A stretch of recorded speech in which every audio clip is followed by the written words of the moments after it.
Assalamualaikum warahmatullahi wabarakatuh.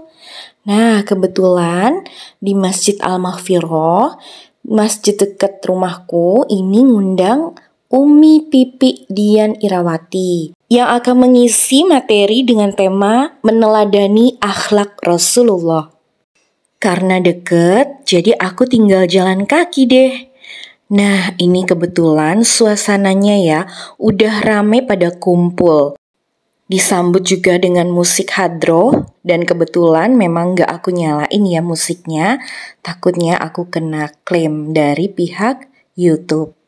Oke, gak usah lama-lama, kita semua dengerin secara virtual. Mumpung ada snack, jadi aku mau sarapan dulu ya guys. Waktu dan tempat Ustazah Umi Pipi Dian Irawati. Terima kasih kami sampaikan pula kepada beliau yang terhormat.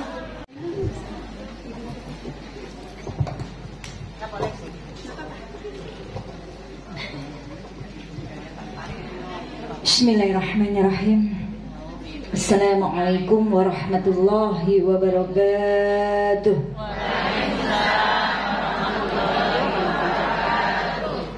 Bismillahi masyaallah. La yasukul khair ilallah. Bismillahi masyaallah. La yasrifu su' ilallah. Bismillahi masyaallah. Ma kana min ni'mati faminallah. Bismillahi masyaallah. La hawla wa la quwwata illa billahil aliyyil azim. Subhanallahi adada ma khalaqa fis sama'. Subhanallahi adada ma khalaqa fil ard. Subhanallahi adada ma baina dzalik. Subhanallahi adada ma huwa khaliq. Alhamdulillahi adada ma khalaqa fis sama'. Alhamdulillahi adada ma khalaqa fil ard. Alhamdulillahi adada ma baina dzalik. Alhamdulillahi adada ma huwa khaliq. Allahu Akbar adada ma khalaqa fis sama'. Allahu Akbar adada ma khalaqa fil ard. Allahu Akbar adada ma baina dzalik. Allahu Akbar adada ma huwa khaliq. La ilaha illallah adada ma khalaqa fis sama'. La ilaha illallah adada ma khalaqa fil ard. La ilaha illallah adada ma baina dzalik. La ilaha illallah adada ma huwa khaliq. La hawla wa la quwwata illa billahil aliyyil azim. Alhamdulillah. Wassalatu wassalamu ala rasulillah. La hawla wa la quwwata illa billah. Allahumma salli ala sayyidina Muhammad. Allahumma salli ala sayyidina wa habibina wa syafiina wa maulana Muhammadin wa ala alihi wa sahbihi ajma'in. Rabbi israh li sadri wa yassir li amri wa hlul 'uqdatam min lisani yafqahu qawli, amma ba'du. Ya Rabbi salli ala Muhammad, ya Rabbi salli alaihi wa sallim.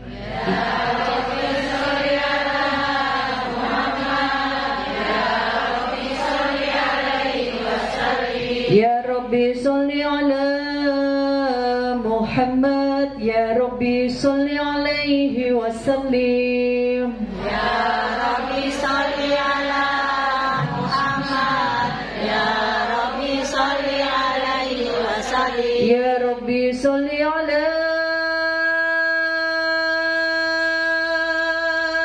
Muhammad, ya Rabbi salli alaihi wa sallim. Ya Rabbi salli ala Muhammad, ya Rabbi salli alaihi wa sallim. Alhamdulillah. Atas nikmat Allah, Allah kumpulkan kita di sini dalam keadaan sehat afiat.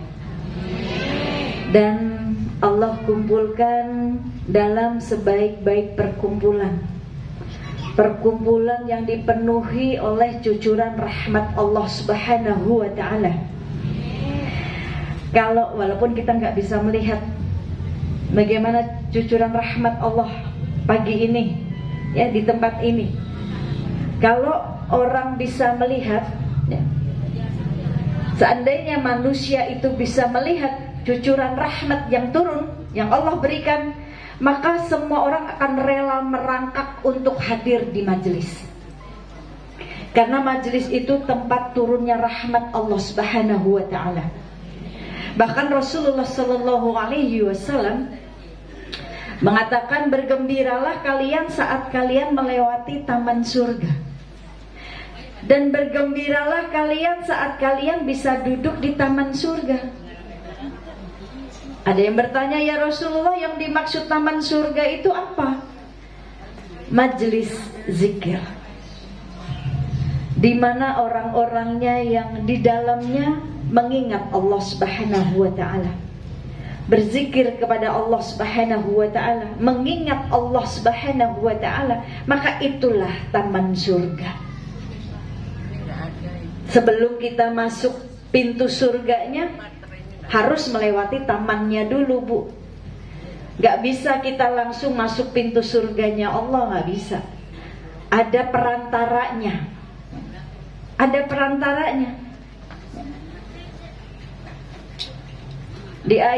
Di surat ya ayatuhan nafsu mutmainnah, irji'i ila rabbiki radiyatan mardiyah fadkhuli fi ibadi wa dkhuli jannati. Hai jiwa-jiwa yang tenang.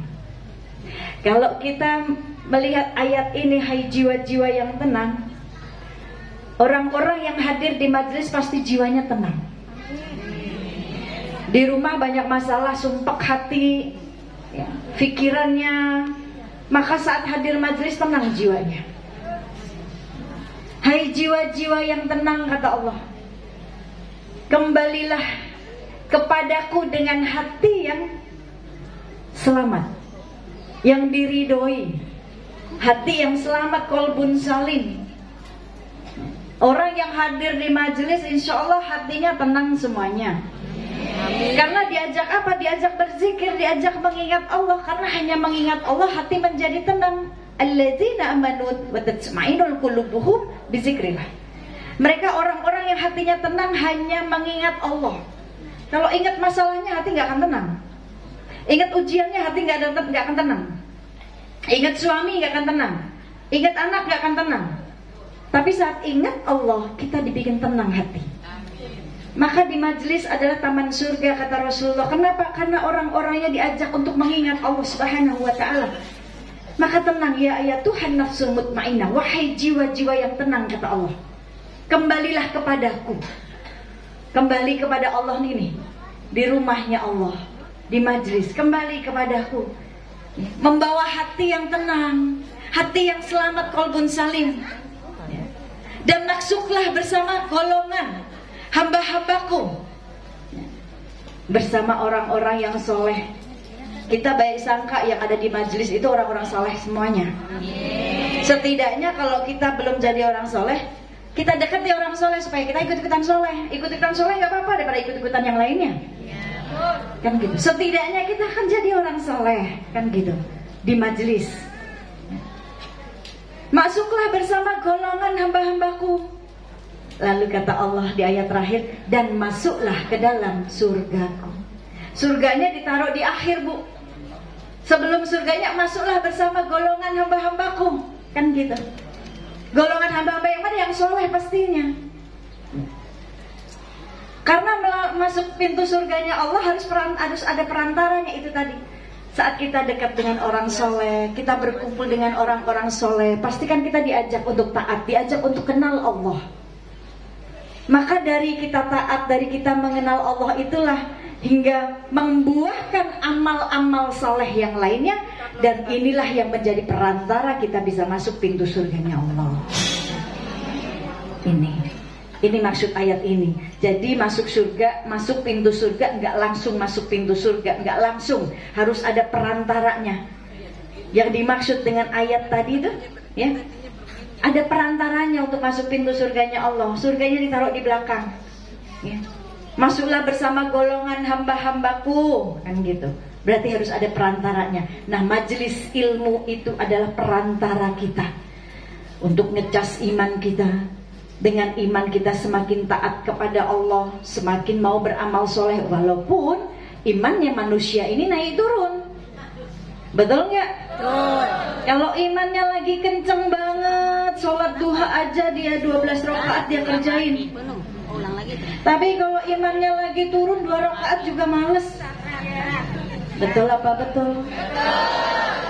Iman manusia naik turun.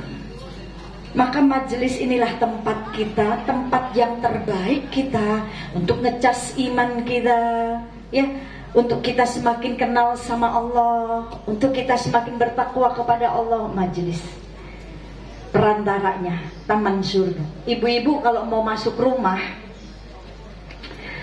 mau masuk pintu rumah, melewati terasnya dulu apa langsung pintu rumah?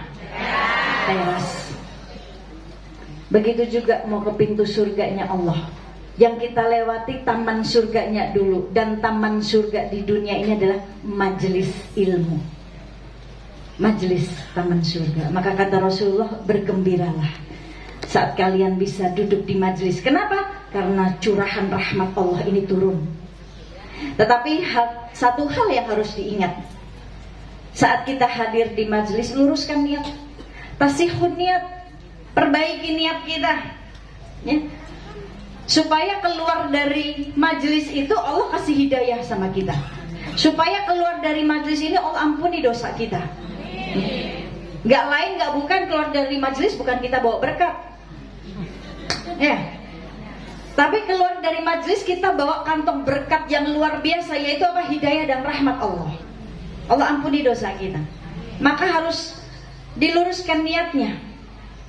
Bukan kita berbondong-bondong datang majelis dengan berbangga-bangga, ya, lalu mengupload status kita supaya kita tuh dilihat, wah iya nih orang nih sering hadir majelis banget, tiap hari hadir majelis, Senin sampai Minggu majelis terus. Bukan itu yang kita cari, tetapi bagaimana hadir majelisnya kita, dimanapun tempat kita hadir majelis, langkah kita menuju ke majelis, kita duduk di majelis, harus mampu membawa perubahan dalam diri kita. Harus banyak membawa perubahan dalam diri kita. Bicaranya berubah, pakaiannya berubah. Kalau kita sering hadir di majelis tapi bicaranya masih sama, pakaiannya masih sama, sayang. Maksudnya gimana? Bicaranya berubah, sebelum hadir majelis masih seneng gibah, masih seneng namimah, masih seneng ngadu domba, gibah, ngomongin orang, buka aib orang, merendahkan orang. Maka setelah dia rajin hadir majelis, bicaranya harus berubah. Circle pertemanannya harus berubah. Cari teman-teman yang tidak biasa mengumpat orang, tidak biasa menggibahi orang, ya. Karena circle pertemanan kita ini yang menentukan surga kita. Kata Rasulullah, diberikan perumpamaan, teman yang baik dan teman yang buruk. Teman yang baik seperti penjual minyak wangi. Kalau kita berteman dengan minyak wangi, kita akan dapat apanya? Wanginya. Setidaknya kita beli minyak wangi, ya. Jangan cuma nyobain doang, beli kagak. Mentang-mentang temannya jual minyak wangi, cobain dong, tiap hari datengin, nyobain doang. Tahu diri itu namanya, Bu. Perumpamaan teman yang baik, kita berteman dengan penjual minyak wangi, kita akan kebagian wanginya. Berteman dengan yang buruk, misalkan perumpamaannya kata Rasulullah, berteman dengan penjegang besi, penjual besi, tukang las. Kita akan kecipratan apa aja, Bu, kalau dekat-dekat? Apinya, asapnya, bau besinya, kan gitu. Ini perumpamaan. Maka circle pertemanan kita kalau kita sudah dihadir di majelis, nah ini yang menentukan surga kita. Cari teman yang mampu mengajak kita taat kepada Allah. Cari teman yang bicaranya hari-hari hanya mengingatkan kita kepada Allah Subhanahu wa ta'ala. Cari teman yang hari-hari pembicaraannya untuk akhirat saja, yang selalu kasih ilmu sama kita. Itu pertemanan yang baik, ya. Maka di sini hadirnya di majelis kita, satu, harus mampu merubah bicara kita. Kalau kita sering hadir majelis, bicara kita masih sama, masih demen gibah, masih demen namimah, masih demen merendahkan orang, nggak manfaat ilmunya. Lalu harus merubah pakaian kita. Bukan pakaian yang gimana ya Umi, apakah yang seperti saya? Enggak, pakaian saya juga belum tentu menjamin diri saya masuk surga. Cadar saya, bukan. Tapi bagaimana pakaian kita saat kita hadir majelis, kita mampu menjaga rasa malu kita, menghindarkan diri kita dari tabarut, berdandan yang berlebihan, memakai pakaian mewah kita saat di majelis supaya orang melihat kita, menjadi bahan pembicaraan orang lain. Karena kita mau menuntut ilmu, bukan mau fashion show. Ya. Ini. Jadi sederhanakan pakaian.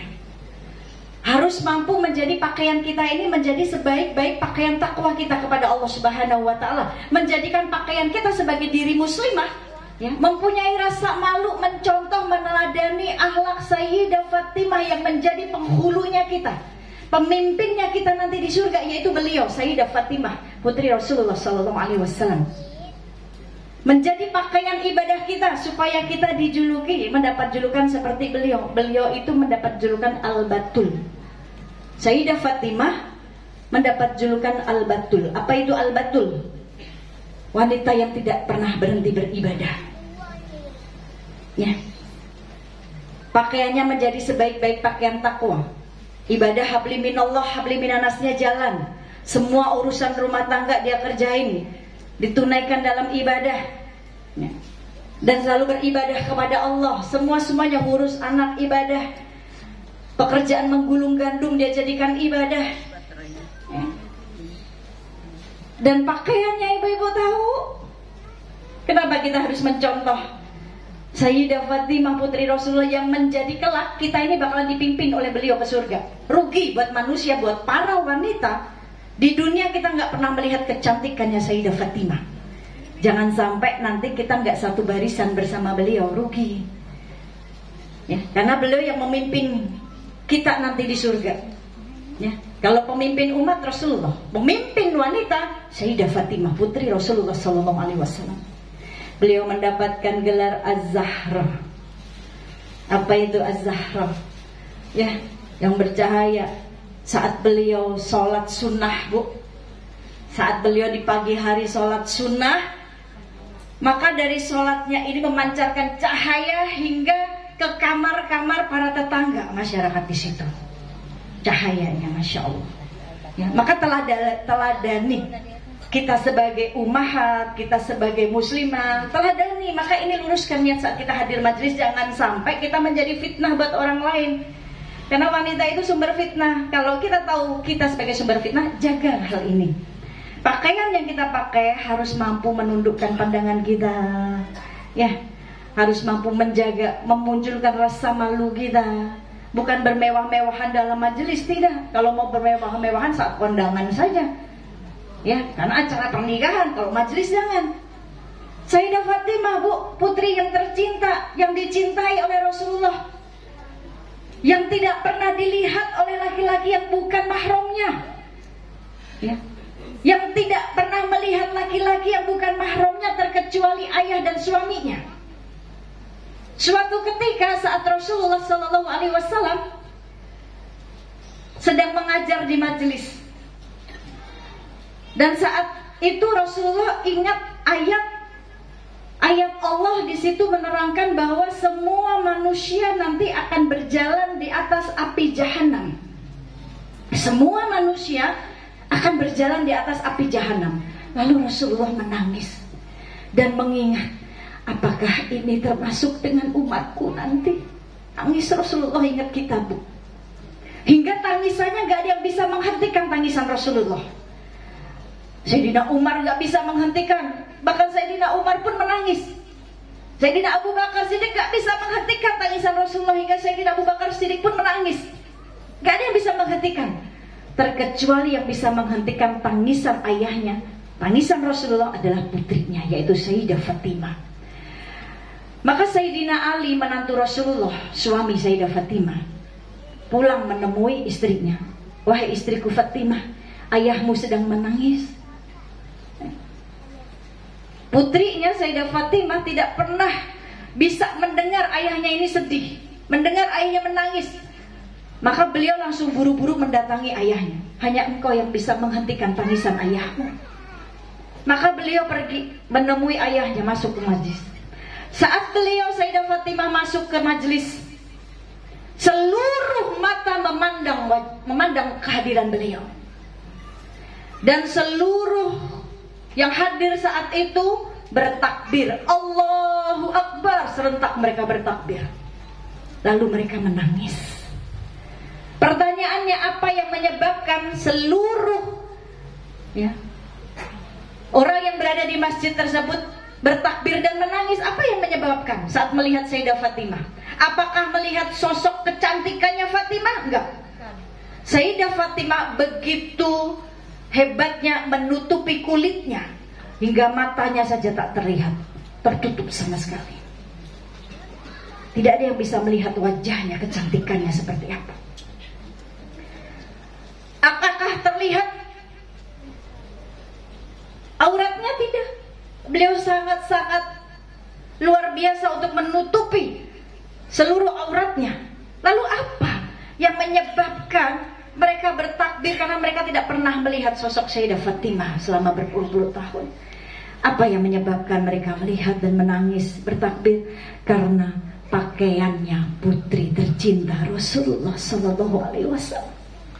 Pakaiannya penuh dengan 20 tambalan, Bu. Pakaiannya sobek-sobek, penuh dengan 20 tambalan. Putri tercinta Rasulullah, Bu, kekasih Allah, yang nanti menjadi pemimpinnya wanita di surga, menjadi pemimpin kita. Beliau pakaiannya penuh dengan 20 tambalan. Lalu pertanyaannya, bagaimana dengan pakaian kita? Yang kadang kita salah niat, hadir majelis bermewah-mewahan, dandan berlebihan, semuanya dipakai. Untuk apa? Kita hadir majelis pengen dapat hidayah. Tidak lain keluar dari majelis kita cuma pengen dapat hidayah dari Allah Subhanahu wa ta'ala. Pengen dapat ridhonya Allah. Pengen kalah kita ditarik nih. Ya. Ditarik oleh Sayyidah Fatimah, dimuliain oleh beliau, ditarik satu barisan. Ini. Jadi kita rubah apa yang saat ini mungkin sudah pernah kita kerjakan saat kita hadir majelis, ya. Mulai kita rubah pakaian kita, bicara kita, kan gitu. Niatkan, luruskan niatnya. Bahkan Sayyidah Fatimah, Bu, sampai memikirkan kematiannya, Bu. Maksudnya memikirkan kematiannya bagaimana? Beliau bertanya, bercerita kepada sahabatnya Asma, bagaimana nanti kematianku? Aku gak kepingin, ya, di saat aku mati, di jasadku dilihat oleh orang banyak. Aku gak kepengen orang ini melihat bentuk postur tubuhku. Segitunya, Bu. Sampai beliau berpesan, nanti saat aku meninggal, kuburkan aku di malam hari hingga tidak ada orang satupun yang melihatku. Astagfirullah. Maka sahabat beliau Asma mengatakan, ya sudah, kalau gitu nanti kita pakaikan keranda. Keranda itu kurung batang. Jadi supaya orang tidak bisa melihat. Beliau sangat-sangat menjaga tubuhnya, auratnya, memuliakan dirinya dengan menutup aurat yang sempurna, hingga, ya, Allah memuliakan beliau. Saat nanti lewat Sirat, saat beliau melewati Sirat, jembatan Siratal Mustaqim, Allah memuliakan beliau. Karena beliau memuliakan dirinya, tidak mau terlihat sedikit pun auratnya di hadapan laki-laki yang bukan mahramnya. Bahkan saat meninggal pun, sudah ditutup kain kafan pun, beliau tidak kepengen ada laki-laki yang melihat jasadnya. Hingga Allah muliakan saat beliau Sayyidah Fatimah melewati Sirat, Allah mengatakan, wahai kalian semuanya, pejamkan mata kalian, tundukkan kepala kalian, karena Fatimah bintu Rasulullah akan melewati Sirat itu. Dimuliakan oleh Allah. Bahkan di Sirat pun tak ada boleh satu orang pun untuk melihat, memandang beliau. Ini, yuk, maka kita luruskan niat kita saat kita hadir majelis. Ya, kalau pakai parfum juga boleh nggak sih? Boleh pakai parfum. Tapi saat udah di majelis aja. Jangan kita lagi naik Gojek, serot.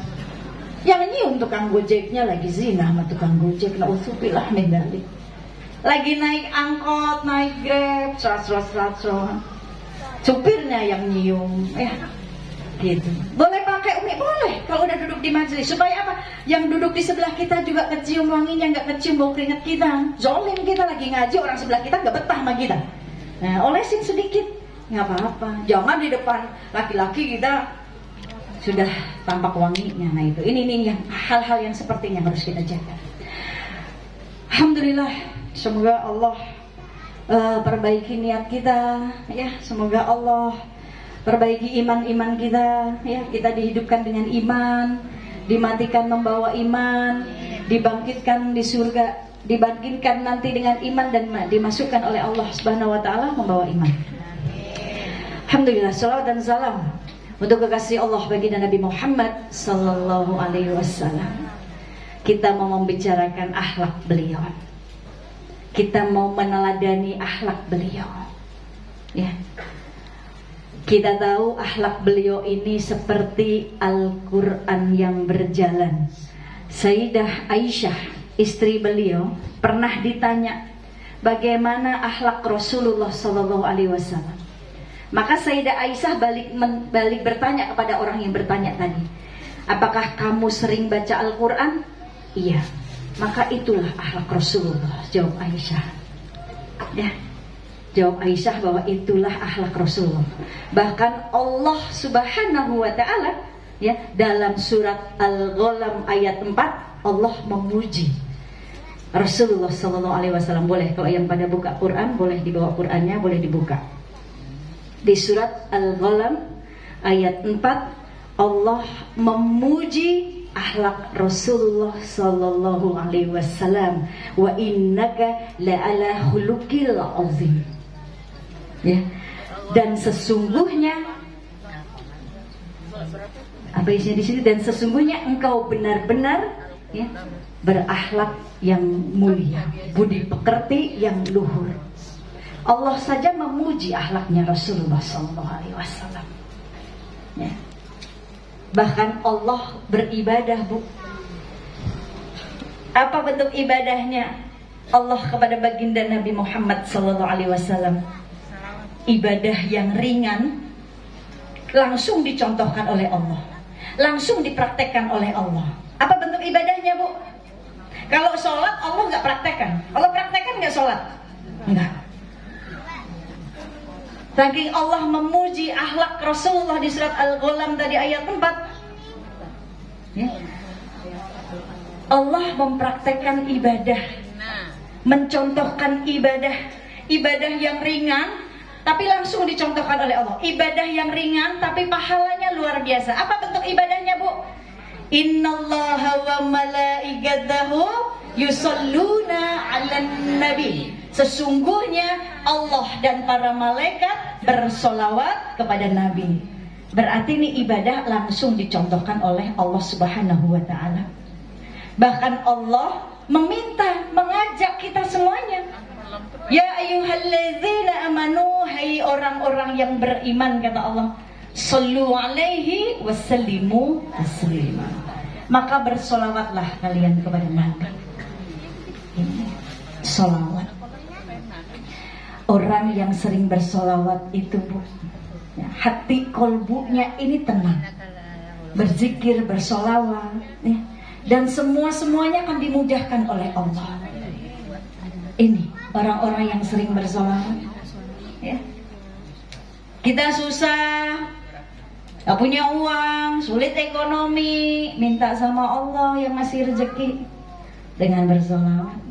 Kalau doa nih, Bu, Ibu lagi doa. Kalau lagi doa jangan lupa puji Allahnya dulu. Jangan langsung minta, Bu, muji dulu. Ibu mau minta sesuatu sama suami kan pasti ngerayu-ngerayu dulu kan gitu. Ya kan? Dirayu-rayu dulu suaminya supaya dikasih kan gitu. Ke Allah juga gitu. Kita puji Allah. Karena memang Allah sepantas-pantasnya yang dipuji. Puji Allahnya. Terus sholawat, tawassul kepada baginda Nabi. Ya, bawa nama baginda Nabi ke dalam doa kita. Kenapa? Supaya Allah kabulkan doa kita. Karena Allah malu untuk tidak mengabulkan doa hambanya kalau dalam doa itu terselip nama baginda Nabi Muhammad SAW. Misalkan dicontoh, ya Allah, Berikanlah hamba rezeki ya Allah dari arah yang tidak hamba sangka-sangka. Allahumma sholli ala Sayyidina Muhammad wa ala Sayyidina Muhammad. Ya Allah, berikanlah saya keturunan ya Allah yang soleh dan soleha. Allahumma sholli ala Sayyidina Muhammad wa ala Sayyidina. Dalam setiap doa kita, ya, tambahkan sholawat, tambahkan nama baginda Nabi Muhammad sallallahu alaihi wasallam. Itu pasti dikabul sama Allah. Insya Allah. Kita lihat Allah memuji akhlak Rasulullah sallallahu alaihi wasallam. Berbudi pekerti yang luhur, yang hidupnya untuk memikirkan siapa, Bu? Hidupnya buat mikirin siapa? Umatnya.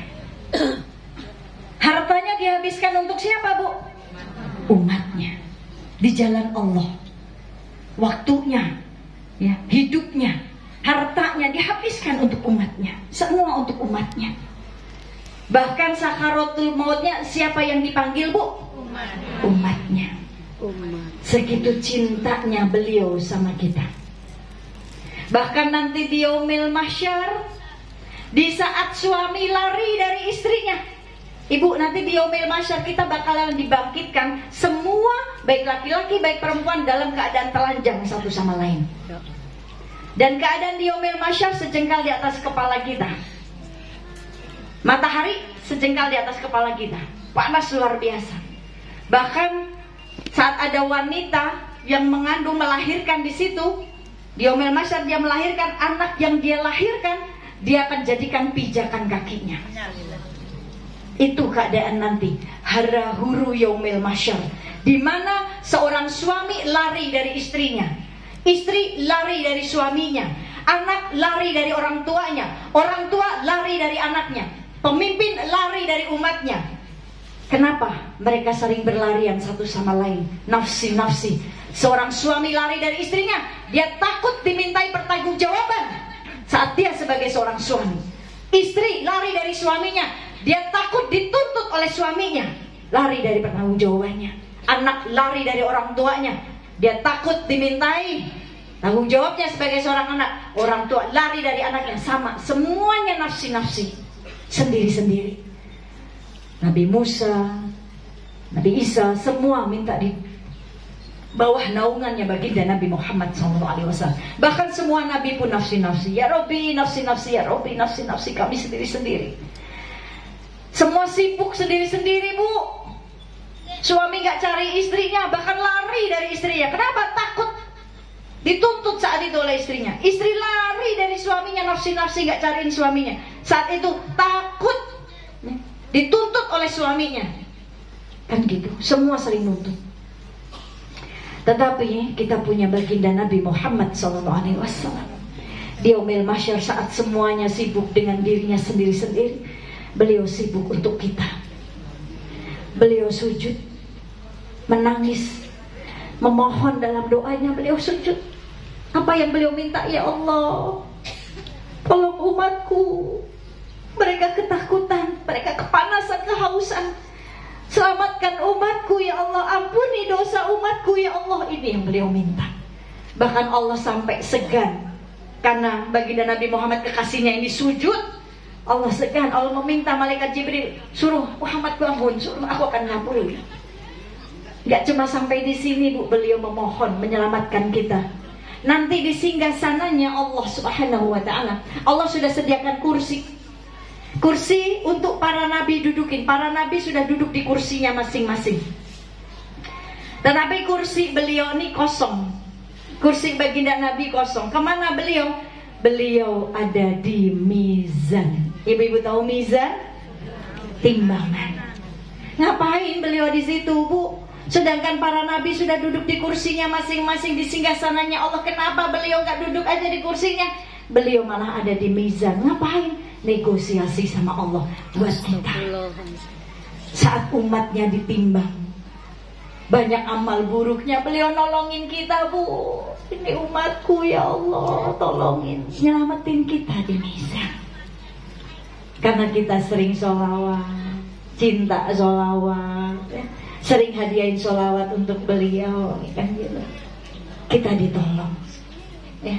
Beliau ini cahaya, Bu. Ya, beliau cahaya yang menerangi hati kita. Beliau ini cahaya di atas cahaya. Tetapi cahayanya beliau nanti di yaumil qiyamah, ada orang-orang yang gak bisa melihat cahayanya beliau. Padahal terang sekali cahayanya. Kenapa bisa ada orang gak bisa melihat cahayanya beliau di yaumil qiyamah nanti? Suatu ketika nih, Ummu Aisyah istri beliau di malam hari menjahit baju dengan jarumnya yang cuma diterangi, penerangnya itu cuma 1 lilin saja, Bu, yang menjadi penerang rumahnya karena belum ada listrik. Menjahit, tiba-tiba lilin tersebut ketiup angin mati, gelap ruangan, dan jarum itu terjatuh hingga beliau nggak bisa menemukan jarumnya saking gelapnya. Gak lama kemudian di balik tabir masuk cahaya sedikit, terlihat terang, semakin mendekat terang, semakin terang, semakin terang, dan terang sekali ruangan tersebut. Hingga beliau, Ummu Aisyah, bisa mengambil jarumnya, menemukan jarumnya, karena ruangannya jadi terang. Apa yang menyebabkan ruangannya itu terang sekali? Masuknya Rasulullah SAW ke dalam rumah beliau. Hingga Ummu Aisyah mengatakan, ya Rasulullah, sungguh engkau penerang bagi kami, penerang hati kami, penerang rumah-rumah kami. Rumah-rumah kami ini gak butuh cahaya listrik karena sudah ada engkau ya Rasulullah. Yang tadinya gelap jadi terang sekali seperti ada listrik. Tapi Rasulullah katakan, iya, tetapi nanti di yaumil qiyamah akan ada orang-orang yang gak bisa melihat cahayaku, kata Rasulullah. Lalu Ummu Aisyah bertanya, ya Rasulullah, bagaimana mungkin? Cahayamu ini terang sekali, silau. Bagaimana mungkin nanti ada orang-orang yang gak bisa melihat cahayamu? Siapa mereka ya Rasulullah? Apa jawab Rasulullah?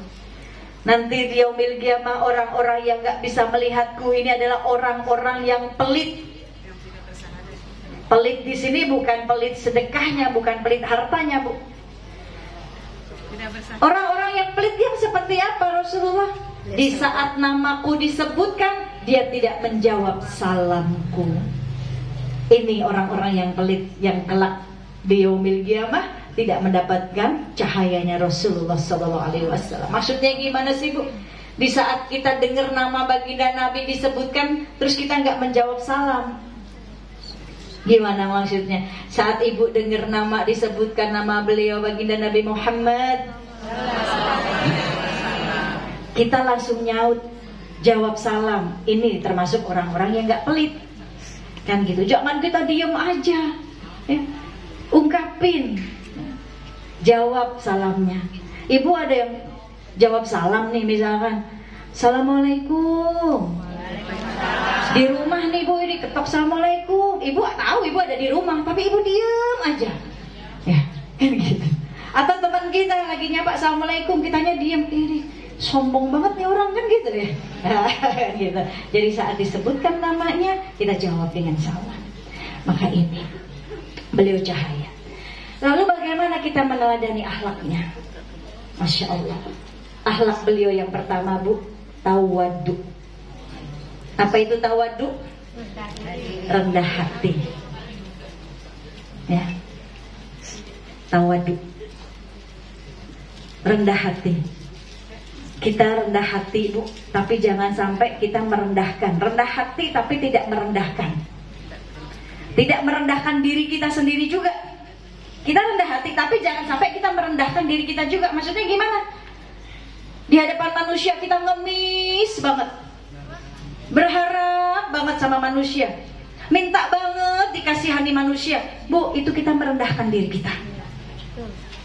Merendahkan di hadapan Allah, minta belas kasihnya Allah yang tidak pernah pilih kasih. Kalau manusia masih ada sisi pilih kasihnya. Kita berharap sama manusia, kita biasa nolongin saudara misalkan. Tiba-tiba kita lagi susah, kita minta tolong sama saudara, kita nggak ditolongin, ya. Terus kita mengumpat, kita rendahin diri kita sampai kita ngemis-ngemis. Kamu kan biasa saya tolongin, kenapa saat ini saya minta tolong nggak ditolongin? Ngemis-ngemis, nangis-nangis. Jangan, Bu.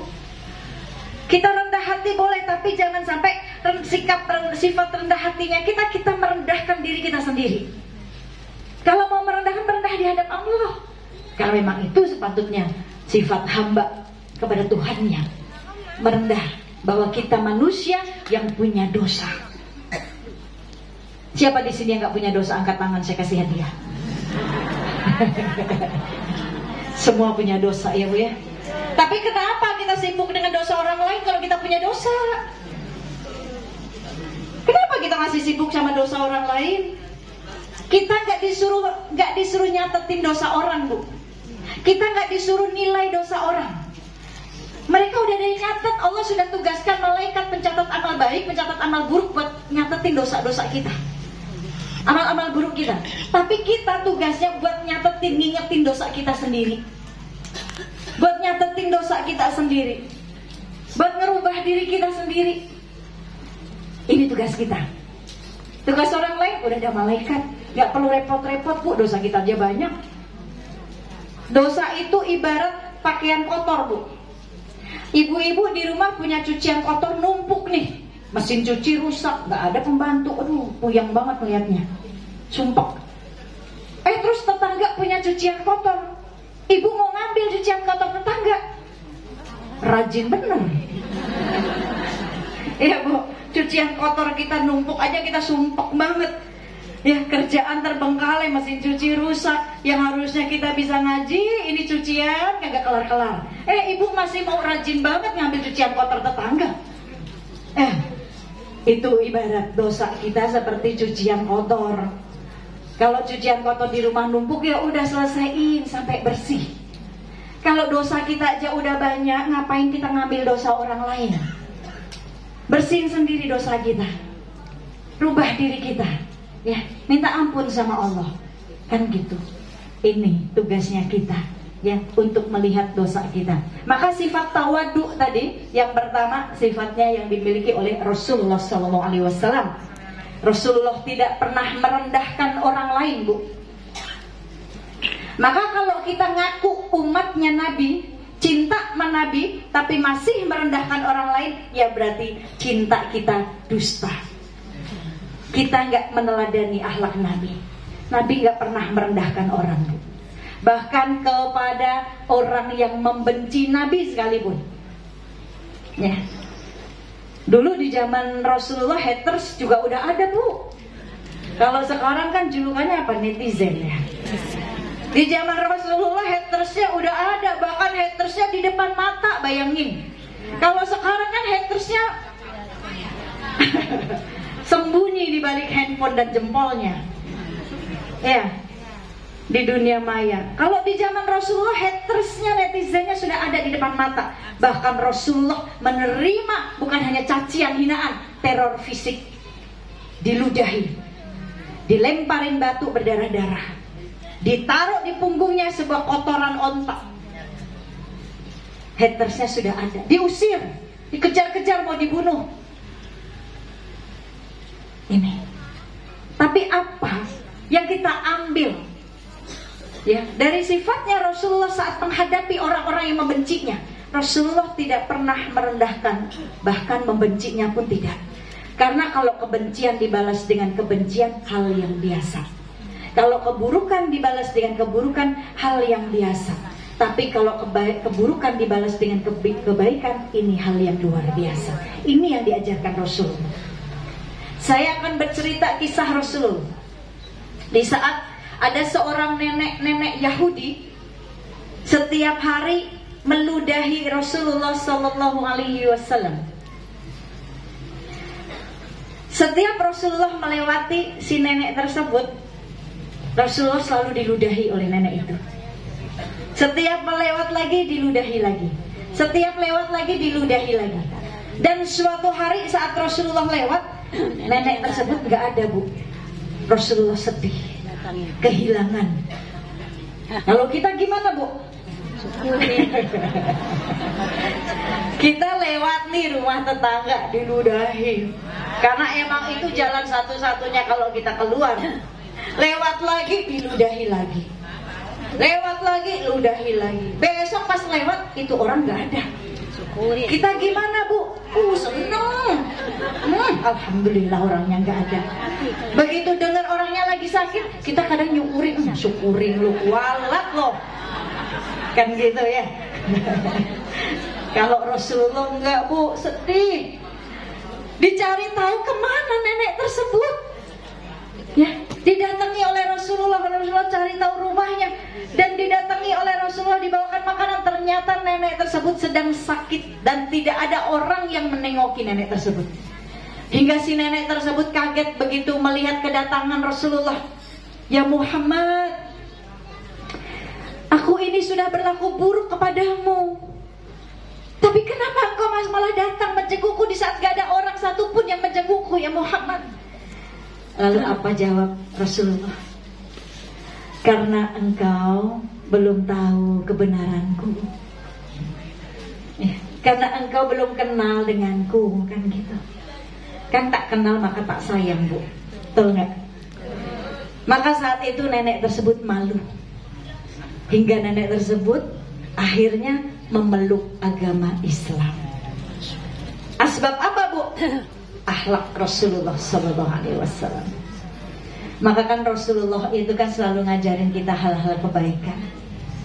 Hal kebaikan. Ini tawaduknya beliau. Ya. Lalu bagaimana lagi? Kisah beliau. Ya. Abu Hurairah pernah menceritakan tentang Rasulullah. Suatu hari Rasulullah ini pergi ke pasar, ingin membeli celana. Lalu si penjual kainnya tersebut mengukur badan Rasulullah.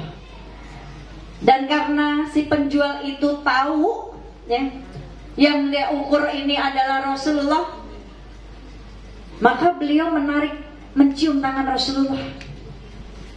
Dan saat itu Rasulullah langsung menarik tangannya, gak mau dicium.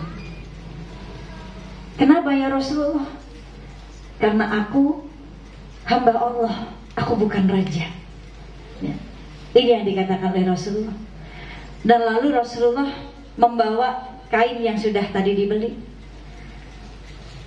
Dan saat sahabatnya mau membawa, Rasulullah mengatakan, yang aku beli ini adalah hakku, maka biar aku yang membawanya. Ini sifat rendah hatinya Rasulullah SAW. Banyak sekali sifat-sifat, kisah-kisah lainnya. Banyak sekali. Bahkan Ummu Aisyah radhiyallahu anha menceritakan bahwa Rasulullah itu kalau di rumah semua mengerjakan sendiri, menggulung gandum, ya. Semua dikerjakan oleh Rasulullah SAW. Ini sifat rendah hati yang pertama. Lalu yang kedua, apa sifat Rasulullah? Akhlak Rasulullah SAW. Rasulullah penyabar. Maka belajarlah sabar dari Rasulullah SAW. Ya. Lihat Bu, Rasulullah sering dicaci. Bagaimana kisah seorang pengemis Yahudi, pengemis buta yang di ujung jalan selalu memaki Rasulullah, selalu mengumpat Rasulullah, bunuh Muhammad, Muhammad tukang bohong, penipu, penyair, bunuh saja Muhammad. Rasulullah saat melewati laki-laki tersebut, Rasulullah mendengar cacian itu, Bu. Tapi Rasulullah tetap sabar. Apa yang beliau lakukan, Bu? Kalau kita digituin sama tetangga tiap hari lewat, bunuh dia nih, dia penipu nih. Tiap hari kita lewat digituin lagi, lama-lama gimana kita, Bu? Kita manusia biasa, ya. Kadang kesel, Tapi lihat Rasulullah ngajarin. Rasulullah cuma tersenyum, Bu. Lalu Rasulullah pulang ke rumah menemui istrinya, Ummu Aisyah. Wahai istriku, apakah di rumah ada makanan? Jadi kalau ibu nanti ini lagi dijaji, balik lagi ke rumah, Bu, bawa makanan. Kasihin dia, barangkali dia lagi lapar. Ya kan, ya ada makanan, kasihin makanan. Ini yang Rasulullah lakukan. Menemui istrinya Ummu Aisyah, apakah di rumah ada makanan? Ya Rasulullah, tinggal sepotong roti ini saja. Ya sudah, sini. Dibawanya roti tersebut di hadapan laki-laki tadi yang mencaci makinya. Lalu Rasulullah suapi. Sebelum masuk ke dalam mulutnya dihaluskan dulu makanannya itu. Karena Rasul tahu nih, pengemis buta ini giginya nggak ada. Jadi supaya mudah untuk mengunyah, dihaluskan oleh tangan Rasulullah, Masya Allah, disuapi. Jangan percaya sama Muhammad ya, Rasulullah digituin. Jangan percaya sama Muhammad, dia pembohong, dia tukang tipu. Suapin lagi sama Rasulullah. Kalau kita mah kita jejelin ya. Di depan kita digituin, gak tahu diri banget lu. Udah aku kasih makan kan gitu ya weh. Tapi Rasulullah dengan lemah lembutnya tersenyum, dihalusin lagi, suapin lagi ya weh. Sampai suatu ketika sahabat beliau Sayyidina Abu Bakar Siddiq mendatangi rumah putrinya Ummu Aisyah, istri Rasulullah. Kan Aisyah itu kan putrinya Sayyidina Abu Bakar Siddiq. Wahai putriku Aisyah, perbuatan baik Rasulullah yang belum pernah aku kerjakan itu apa? Nah, biasanya kalau sahabat yang baik itu dia akan selalu ngikutin amalan yang baik yang dilakukan sahabatnya, kan gitu. Itu sahabat yang baik. Maka Sayyidina Abu Bakar Siddiq bertanya kepada putrinya, yaitu istri Rasulullah, ya putriku Aisyah, perbuatan baik Rasul yang belum pernah aku lakukan itu apa? Kasih tahu. Maka putrinya mengatakan, Rasulullah itu selalu berdiri di ujung jalan, ada laki-laki di sana yang buta, Rasulullah selalu menyuapinya. Oh, kalau begitu baik, bagi saya makanan, dikasih. Jalan. Begitu udah di depan si laki-laki buta tersebut, Sayyidina Abu Bakar Siddiq terdiam, Bu. Karena si laki-laki ini lagi mengumpat Rasulullah, bunuh Muhammad, Muhammad tukang bohong, tukang tipu, bunuh Muhammad. Sayyidina Abu Bakar Siddiq bingung, ini gak salah nih, Rasulullah nyuapin dia yang tiap hari ngumpat Rasulullah. Kan kaget kita pasti, Bu. Gitu. Akhirnya sama Abu Bakar tetap disuapin, karena beliau mengikuti kebaikan Rasulullah. Disuapin tanpa dihaluskan dulu makanannya, ya. Karena Abu Bakar gak tahu cara Rasulullah menyuapinya, main disuapin. Suapan pertama, kedua, ketiga dipegang tangan Abu Bakar. Siapa engkau? Kata pengemis tersebut. Pengemis itu walaupun buta juga gak bego, Bu. Dia tahu ngerasain bagaimana makanan yang halus dan kasar. Siapa engkau? Engkau bukan orang yang biasa menyuapiku. Kemana orang ini? Engkau ingin aku yang nyuapin kamu, kata Abu Bakar. Bukan engkau. Orang yang biasa nyuapin aku ini tangannya wangi sekali. Bahkan makanannya ini halus sekali. Aku bisa merasakan makanan halus. Kalau engkau enggak, tanganmu enggak wangi, makananmu enggak halus, siapa engkau? Kemana orang ini? Apakah dia marah kepadaku? Dia enggak pernah menyuapiku lagi. Kemana orang ini? Siapa dia?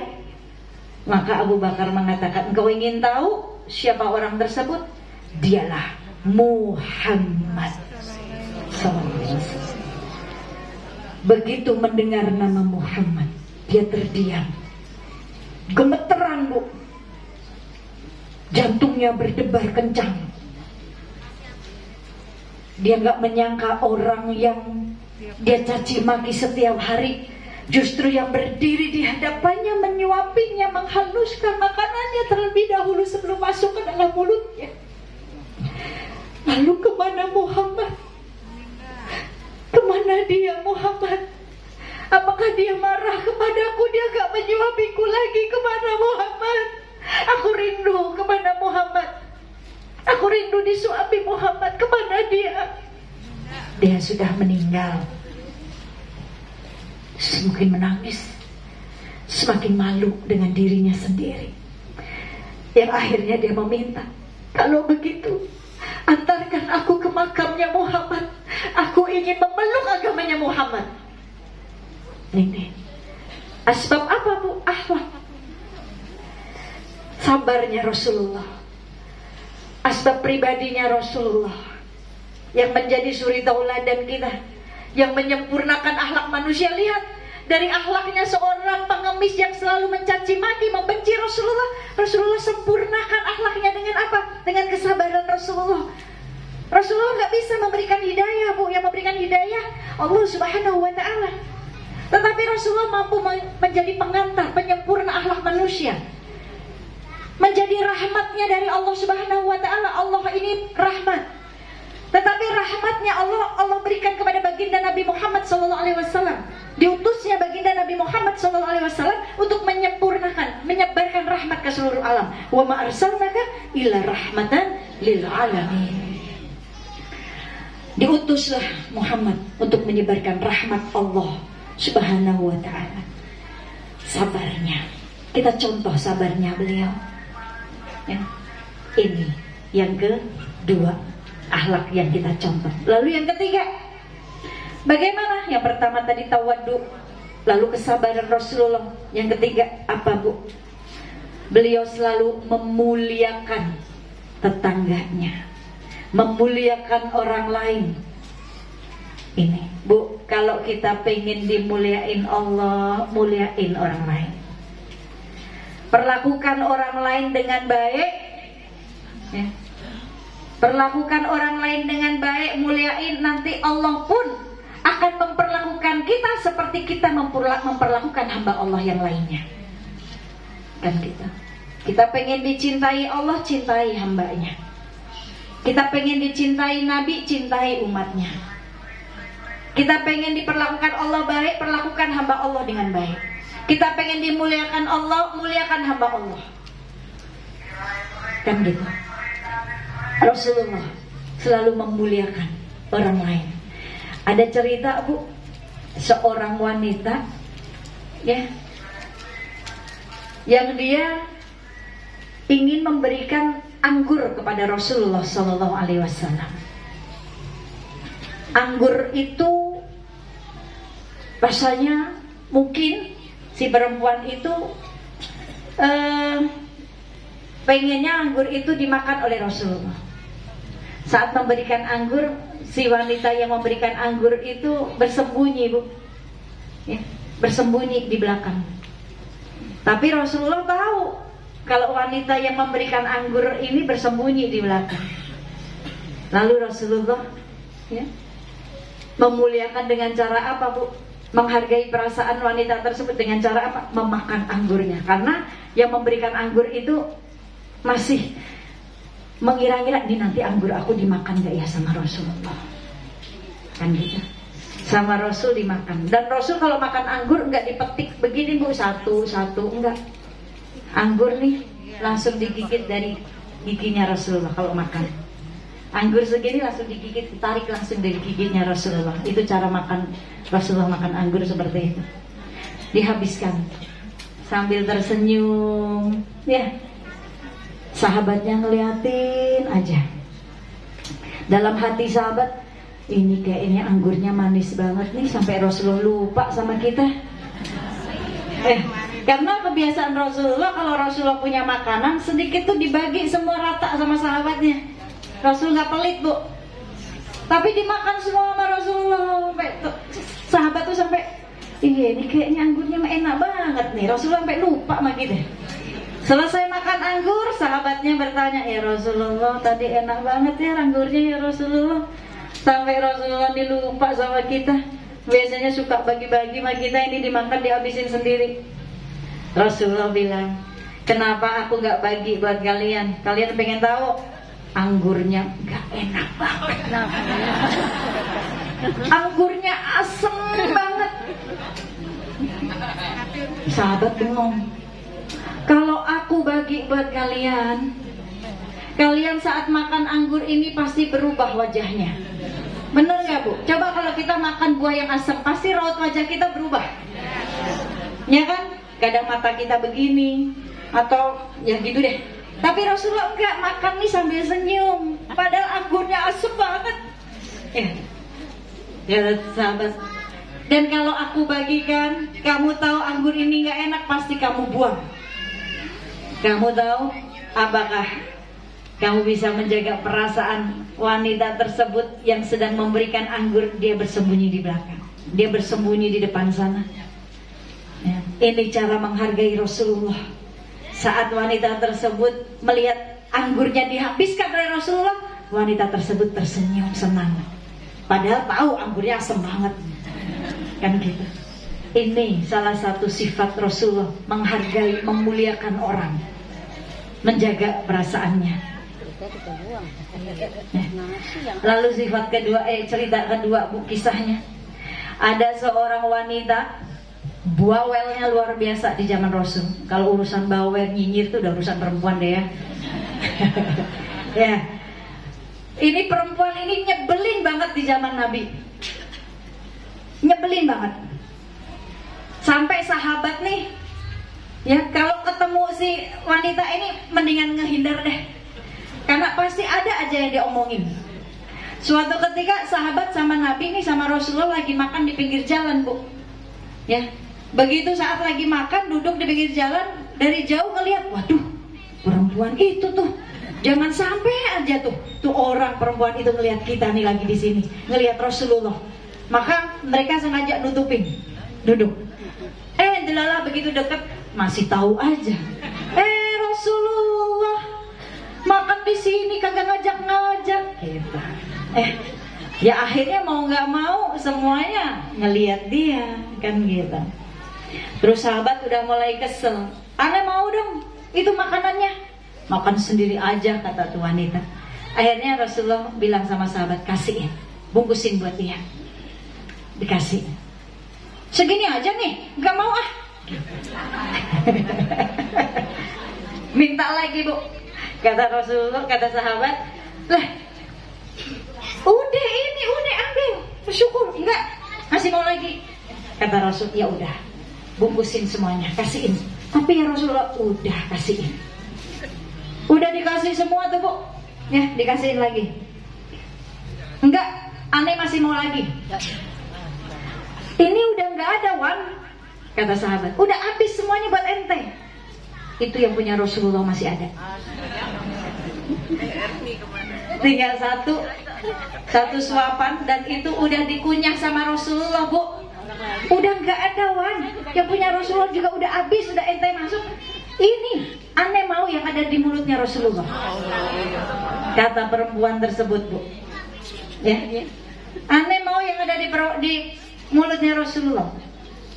Sahabat udah narik pedangnya aja, Bu, udah gemes. Kata Rasul, jangan, kata Rasul. Ente mau yang ada di mulut aneh, Wan, kata Rasul. Iya, yang ada di mulut ente aneh mau. Dikeluarin, Bu, sama Rasul. Nih, suapin, kata perempuan itu. Akhirnya disuapin sama Rasulullah, dimasukin. Setelah itu dia pergi. Udah, ya. Sebelum pergi ditanya nih sama sahabatnya. Sebelum pergi nih, ente kenapa sih? Udah dapat yang banyak, masih aja mau yang ada di mulut Rasulullah. Ente kenapa? Karena di situ berkahnya. Berkahnya yang ada di mulutnya Rasulullah. Jawab si perempuan itu, Bu. Walaupun geblek, tetap dia cari berkahnya Rasulullah. Lalu suatu ketika ketemu nih, Bu, sama perempuan ini lagi para sahabat. Sahabat udah kesel, Bu. Ini apalagi nih nanti nih yang dilakukan si perempuan ini. Tapi ternyata begitu ketemu perempuan itu jadi berubah drastis. Jadi pendiam. Jadi yang nundukin pandangannya, berubah. Sampai terheran-heran, Bu, sahabat. Ini kenapa ya dia? Gitu. Oh, ternyata apa, Bu? Asbab makanan yang ada dari mulut Rasulullah Sallallahu Alaihi Wasallam mampu menjadi doa, menjadi berkah. Ini Masya Allah. Baik, itu yang keberapa tadi? Yang ketiga. Bahkan Rasulullah meminta, Bu, ya, buat kita memuliakan orang lain. Kalau kalian masak, bagi tetanggamu kuahnya, perbanyak kuahnya, ya, biar bagi. Tapi jauh juga jangan dikasih kuahnya doang, Bu, kebangetan itu. Maksudnya itu bagi-bagi sama tetangga. Jangan cuma tetangga udah tahu rumahnya dempet-dempetan, tetangga nyium aromanya doang, kan gitu. Udah gitu yang dimasak jengkol, waduh, tahu kan aromanya kayak gimana, ya kan gitu. Bagi buat tetangga. Ini cara memuliakan Rasulullah. Lalu apalagi sifatnya Rasulullah? Beliau sifatnya ini selalu menyuruh kita untuk perbanyak diam. Karena diam nyelamatin kita. Ya, bahkan Rasul nih Ya, buat kita nih para perempuan khususnya. Ya. Rasul katakan man kana yu'minuna billahi wal yaumil akhir falyaqul khairan. Barang siapa yang beriman kepada Allah dan hari akhir, hendaklah dia berkata yang baik. Kalau nggak bisa, diam. Karena dia menyelamatin kita, Bu. Ya. Ada orang ya, ahli ibadah, Bu. Ahli ibadah perempuan, solehah. Ahli ibadah deh pokoknya. Tapi belum tentu solehah. Karena kalau solehah insya Allah sudah meliputi ahli ibadah. Tapi kalau ahli ibadah saja belum tentu wanita solehah. Ini wanita ini ahli ibadah banget. Sholatnya rajin, sholat sunnahnya rajin, puasanya, sedekahnya. Tiba-tiba diaduin nih sama salah satu tetangganya, mengadu kepada Rasulullah, ya Rasulullah, aku punya tetangga nih. Tetangga aku itu wanita yang ahli ibadah, sholatnya rajin, puasanya rajin, sedekahnya apalagi. Tetapi selalu menyakiti tetangga yang lainnya dengan lisannya, ya Rasulullah. Bagaimana ya Rasulullah? Apa jawab Rasulullah? Inna finnahar, sesungguhnya tempatnya dia di neraka. Padahal ahli ibadah, Bu, sholatnya rajin, sedekahnya, saumnya. Tapi kata Rasulullah tempatnya di neraka. Kenapa? Karena saudara muslim kita itu jangan sampai ya tersakiti hatinya karena apa? Lisan kita. Kan gitu. Jangan sampai tersakiti dengan ucapan kita, Bu. Maka sebelum kita berucap kan kita disuruh muhasabah, Bu. Muhasabah itu ada dua, Bu. Muhasabah sebelum melakukan dan muhasabah setelah melakukan. Contoh dalam ucapan perkataan kita ya. Sebelum kita mengucapkan sesuatu, kita muhasabah dulu nih. Kira-kira kalau saya ngomong begini dia tersinggung gak ya? Itu muhasabah sebelum melakukan ya. Kita tanya diri kita dulu nih, kalau saya ngucapin begini dia kesinggung gak ya? Itu muhasabah sebelum melakukan. Lalu muhasabah setelah melakukan. Kita terlanjur ya, terlanjur mengatakan sesuatu yang membuat dia tersinggung. Lalu dia berubah sifatnya terhadap kita, sikapnya berubah sama kita. Baru di situ kita muhasabah. Oh, jangan-jangan karena dia tersinggung dengan perkataan saya. Maka saat kita muhasabah, kita minta maaf sama dia, minta ridhonya dia. Jangan sampai dia nggak ridho karena ucapan kita. Nanti di akhirat saat amal kita ditimbang, kita jadi orang yang bangkrut. Apa orang yang bangkrut? Rasul bertanya kepada sahabatnya, engkau ingin tahu siapa orang yang bangkrut? Menurutmu siapa orang yang bangkrut itu? Seperti apa cirinya?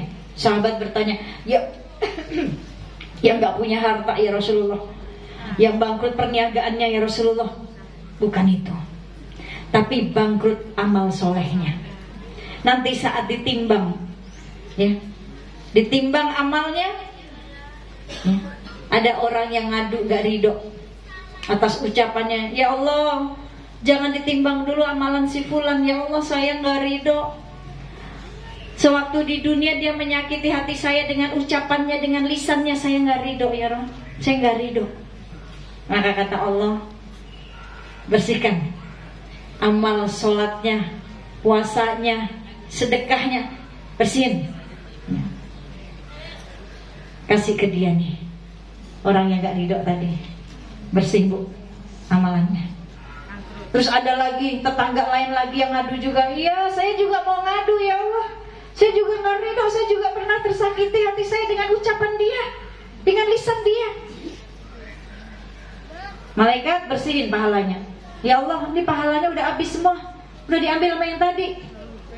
Ya sudah, kalau gitu bersihin dosa-dosa yang ngadu ini, yang gak ridho, bersihin dosanya, kasih dosanya ke dia.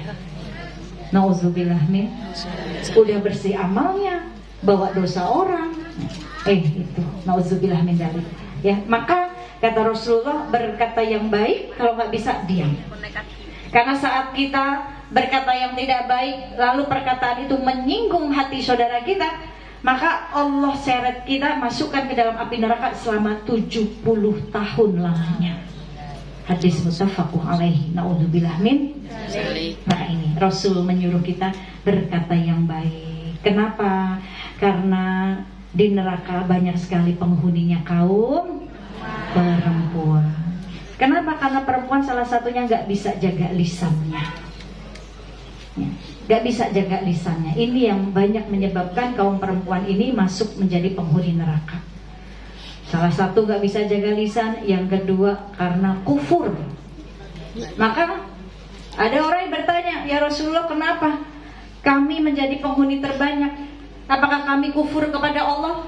Kata Rasul, bukan kufur kepada Allah, tetapi kufur kepada suami kalian. Maksudnya gimana ya Rasulullah? Kufur kepada suami. Kadang kebaikan suami itu hilang di mata kalian saat suami bikin salah.